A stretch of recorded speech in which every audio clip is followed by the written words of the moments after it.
think your PC might have malware, or just wanted to quickly check if your computer is safe. In this video, I'll show you how to run a malware scan on your Windows computer using a built-in Microsoft tool. Start by pressing the Windows key and the R key on your keyboard at the same time. This will open the Run dialog box inside the Run box. Type MRT. Then click OK or press Enter. After a moment, the Microsoft Windows Malicious Software Removal tool will open on your screen. Click Next to continue. Now you'll see different scan options available.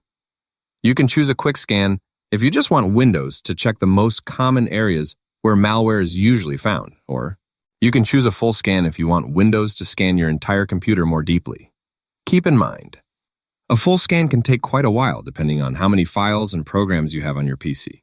There's also a custom scan option on some systems, which lets you choose specific folders to scan manually. For most people, the quick scan is a good place to start, especially if you want a faster check. Select the scan type you prefer, and then click Next. Windows will now begin scanning your computer for malicious software.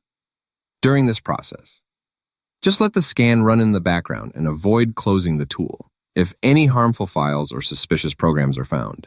Windows may automatically remove them or give you instructions on what to do next. Once the scan is complete, you'll see the results on the screen. Thanks for watching, and I'll see you in the next one.